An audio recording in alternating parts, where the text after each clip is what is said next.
इस बीच पश्चिमी मीडिया ने दावा किया कि रमजान कादिरोव ने चेचनिया के लोगों को अपनी पत्नियों को पीटने का आदेश दे दिया। ऐसा इसलिए क्योंकि यूक्रेन युद्ध छिड़ने के बाद वहां की महिलाओं ने पुतिन के खिलाफ बड़े पैमाने पर विरोध शुरू कर दिया और इसी बात ने पुतिन को अपना आका मानने वाले कादिरोव को बुरी तरह भड़का दिया। चेचनिया में ही पुतिन के खिलाफ हो रहे प्रदर्शनों ने उन्हें गुस्से से भर दिया। इसके बाद कादिरोव ने अपने लोगों को एक बेहद खौफनाक आदेश दे दिया। उन्होंने चेचनिया के लोगों को पुतिन का विरोध कर रही अपनी पत्नियों की पिटाई करने का फरमान सुनाया।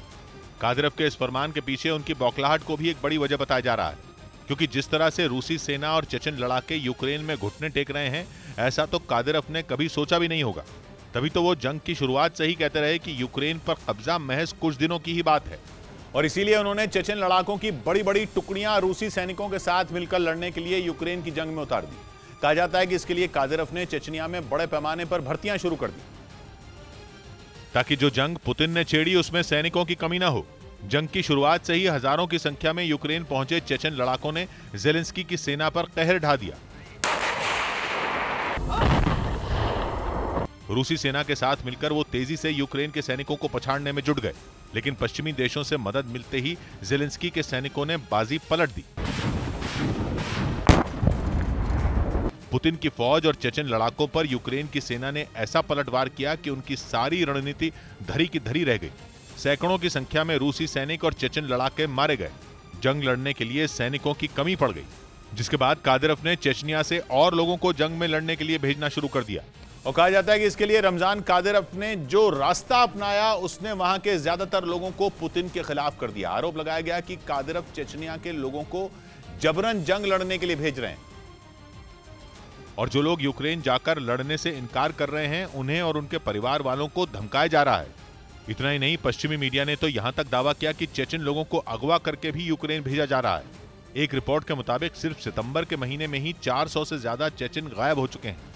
माना जा रहा है कि या तो वो कादिरोव के कब्जे में हैं या फिर उन्हें जंग लड़ने के लिए भेज दिया गया है। कहा जाता है कि रमजान कादिरोव के खौफ से ज्यादातर लोग जंग लड़ने के लिए आसानी से तैयार हो जाते हैं, जबकि चेचनिया के जो लोग ऐसा नहीं करते उन्हें झूठे मुकदमों में फंसाकर जेलों में ठूंस दिया जाता है और उनके परिवार वालों को खत्म करने की धमकी भी दी जाती है। पश्चिमी मीडिया के मुताबिक पुतिन के युद्ध जीतने के सपने को पूरा करने के लिए कादिरोव ने सारी हदें पार कर दी हैं। कहा जाता है इसी बात ने चेचनिया की महिलाओं को पुतिन के खिलाफ खड़ा होने के लिए मजबूर कर दिया और उन्होंने खुलकर रूस के राष्ट्रपति का विरोध शुरू कर दिया। वहां की महिलाओं ने साफ कर दिया कि जंग के नाम पर चेचनिया के लोगों की बलि उन्हें मंजूर नहीं।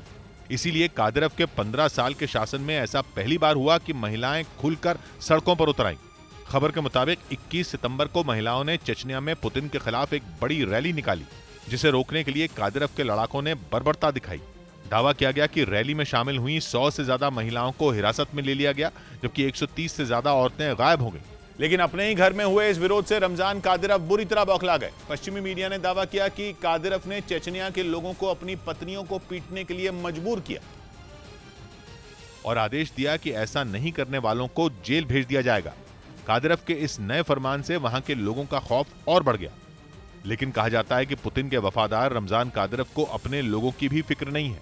वो पुतिन के सिर पर यूक्रेन की जीत का ताज देखने के लिए कोई भी कदम उठा सकते हैं, फिर चाहे अपने ही लोगों को जबरन जंग में भेजना हो या फिर विरोध करने वालों को जेलों में ठूसना हो, क्योंकि पत्नियों को पीटने के फरमान के साथ ही कादिरोव ने यह भी साफ कर दिया कि जंग और पुतिन का विरोध करना देश से गद्दारी होगी।